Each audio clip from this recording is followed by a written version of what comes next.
With the changes that have been made today, I do believe we have a stronger bill in front of us. On the whole, I believe this is an urgent and responsive package to the unacceptable level of violence that we've seen in our city this past year. Although, let's be very clear, it's not the only solution, and today's action must be paired with actions by the mayor. Let's have a 911 call center that picks up the phone, a crime lab that can actually process evidence, a gun violence prevention plan that's actually put in place. It also requires the prosecutors to charge cases, the courts to make wise decisions, the DC jail and the Bureau of Prisons to have an actual plan when someone's coming home after incarceration, and many more partners have to act.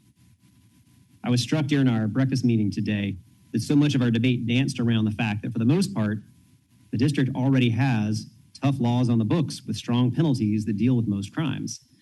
We're trying to build workarounds for arrests that aren't prosecuted, systems that aren't working, and federal agencies that just won't work with us.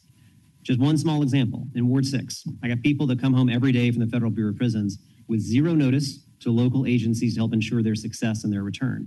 And in some cases that I'm aware of, it has directly led to new crimes being committed, new harm that's being done to both the victim and a community that ends up being traumatized. It also means for the vast majority of people coming home who are not a public safety risk, they don't have a place to start to find stable housing, a job, healthcare, mental health, or even getting on Metro. I do want to highlight a couple of areas in this legislation that I think will have a direct impact on reducing violent crime once this law takes effect. It's going to close a gap and strengthen and clarify DC's carjacking laws following the Court of Appeals' earlier decision that did lead to several carjacking prosecutions not being able to move forward. I think that's a great example of identifying a gap within our laws and then taking action to change it. It's going to make shooting reviews permanent. And when we talk about a whole of government approach to prevent violence rather than just react to it, it means coordination and focus. It adds many of the increased gun penalties that this council has passed multiple times, including the previous criminal code revision that was blocked by Congress from becoming law. And finally, thank you, Councilor Pinto, for including my legislation that expands our security camera program to now include interior cameras and other safety tools for our local businesses that have suffered a rash of burglaries.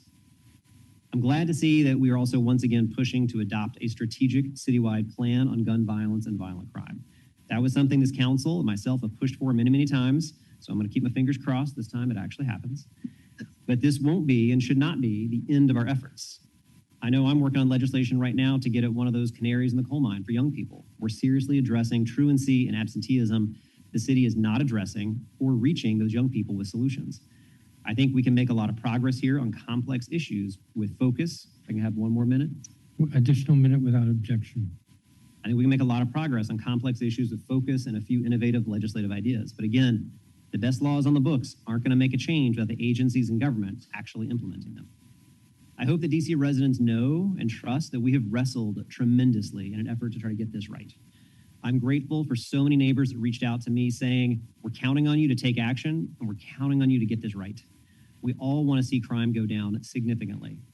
This bill is a serious commitment from the council to our residents that we take your safety seriously and that action is more productive than finger pointing. And I hope that folks also recognize these are thorny and challenging issues to get right without creating inadvertent challenges down the road. So I'm grateful for everybody on this dais for the healthy and hearty and strong debate, the compromise that was found, and I'm looking forward to supporting this legislation today.